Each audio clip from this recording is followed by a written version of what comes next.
What's up, guys? MKBHD here. All right, so as far as tech people becoming billionaires and then turning into philanthropists for the greater good, Bill Gates, pretty much the gold standard as far as that goes. He's on pace to give away something like 99.96% of his wealth to charities and foundations. So for those wondering what he's doing with those billions and billions of dollars, every year he and Melinda drop this annual letter where they explain sort of their view of the world at that time and what they're doing about it. So I'll leave the link to this year's new 2019 annual letter below, but I got to actually go up and chat with him in Seattle about this year, how he's looking at it, and this is that chat. All right, Mr. Gates, thank you for sitting down with me for a couple minutes. I'll try to learn as much from you as possible in our time. Super. I think a lot of my audience will know you from your work at Microsoft, a lot of tech heads watching these videos, but you've also forged this entire, I could call it a second career as a philanthropist that I think is equally as interesting and impressive. So I'll try to tie those things together. First of all, the annual letter. Can you summarize the Bill and Melinda Gates Foundation annual letter in like a sentence or two? Well, Melinda and I get a chance to go all over the world, particularly in Africa, where a lot of our health work is. We go into a lot of classrooms where our education work is. And so every year we try to think, okay, what would other people be interested in terms of new innovations, things that are going well, going poorly. This year we framed it as surprises. Right. So I was studying the population growth in different countries and the age pyramid in different countries. And so, I'm finally seeing some good technology used in the classroom to try and let the teacher focus in on really talking to the students and not just grading the homework. So that was another one, and it is actually quite a diverse set of things that we made our surprise list. So one of the things I read that I found really interesting in it was you sort of broke down the biggest contributors to greenhouse emissions. So manufacturing, agriculture, transportation. The transportation one hit me because I'm really into electric cars. That's one of the specific areas of tech focus on the channel. So I'm curious, what's your take on electric cars? Have you gone electric? How do you feel about them? Well, Tesla's an amazing product that is catching on, but it's still a pretty small percentage of the market. It's Right. a premium price vehicle, and they lost their $7,500 tax credit, so it's making it tougher. Now, a ton of the other manufacturers are going to come in, partly because of the California zero emission, and partly because people see these trends. There'll be a lot of really great electric cars to choose from. Now, will it get down to the volume price categories? And then, for transportation, it's not just automobiles. We've got trucks, we've got, trains, boats, planes. And so, solving the entire transport sector isn't going to be easy. Transport is hard, industrial's hard. It's a wide range of innovations we're going to need. And I read that, especially in the US, truck driver is an extremely popular job. In fact, in more than half the US, truck driving is like the most popular profession in that state. So it sounds like electric might not be the only solution to transportation.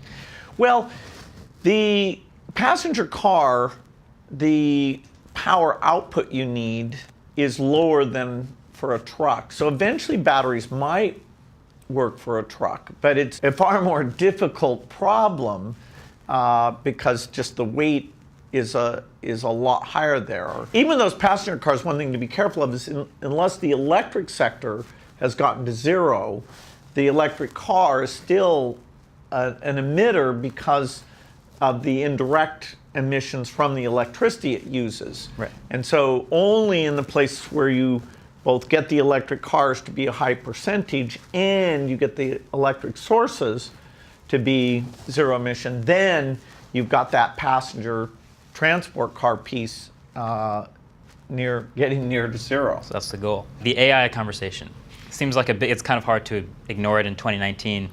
And I've had conversations with other people who are more negative about it, more pessimistic about just AI and the possible downside.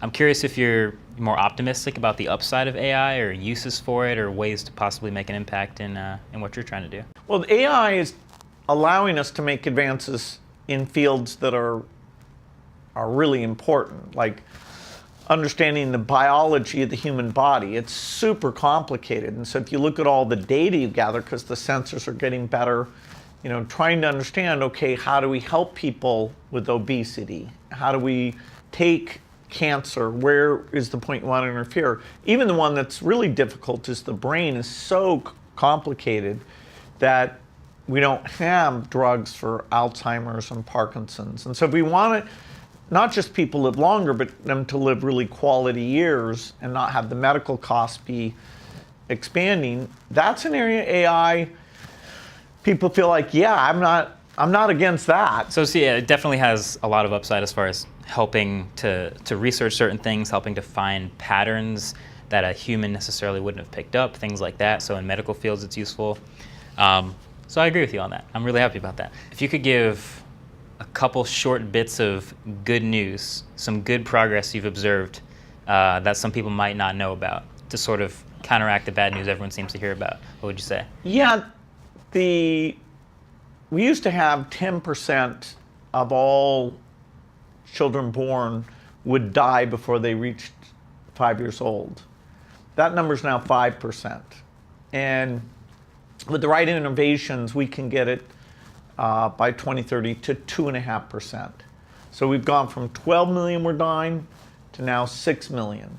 And so it's every year 6 million lives saved. All these things are tricky because you don't want to say to people that we shouldn't be mad about the remaining problem. Right. So saying to people, hey, feel good about the progress, and still, be mad that 6 million are still dying. That's an interesting dichotomy.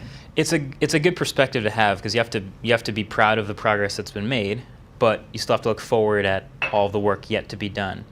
And that's kind of, I guess what I'm wondering is, my next question is, you've put billions of dollars in over a decade into the foundation's work on these issues. Does it make you optimistic about the future that so much progress has been done, or do you look at the challenges ahead and that's like an overwhelming sort of massive amount of work? In a broad way, the work has gone so well on global health, better than we expected. Okay. And the innovation in science that will give us new tools, like an HIV vaccine, a malaria vaccine. So in my lifetime, I hope the whole issue of these diseases that are tough in poor countries, mostly infectious diseases, we can essentially solve those problems. We're close on polio eradication. When I look at politics, I have to admit that there's some trends in terms of what trust people have or how they're polarized. I do worry about that. That's not a deep area. I don't bring, unlike the biology where I get to study it and see it. I'm on the same footing as everybody and seeing these political trends. But yes, there are things that I do worry about. But overall, the human condition, our ability to feed, prevent disease, help people live an enjoyable life, we are making great progress on those things. So as long as we stay committed to them, it makes me love the work and remain optimistic. All right. Well, I hope, obviously, your work goes as far towards those successes as possible. And I guess my last question would be, knowing that you're doing all this work, but someone in my position, I'm not a philanthropist, I don't necessarily have the means, how does someone like me or someone watching this help in the best way they can? Well, I wish more people could actually get to these countries, join the Peace Corps, spend time, even just spending a few weeks there and see how great the needs are and see the progress. A lot of volunteer work in the United States builds that sense of, okay, we care about other humans, even beyond our own family group, even people who had very different experiences. So at a young age, a little bit of giving money away, to form that habit and picking which things you really want to give to, including lots of things here in the US, and getting involved with volunteer time. Those are the people who I think will help kind of bring the world together and avoid just this divisiveness that is my greatest concern. I couldn't end a Bill Gates interview without asking, can you still jump over a chair? That's a good question. Probably not. And it would, if it was a very small chair. I'll count that as a victory. That's a victory right there. No, I used to be able to even jump over a garbage can, but I'm afraid I play tennis, so I'm in reasonable shape, but not my jumping skills. That's all good. I appreciate it. Hey, thanks again for the time. Thanks for coming out. Yeah, appreciate it. It's great to meet you. Hopefully we get to do it again.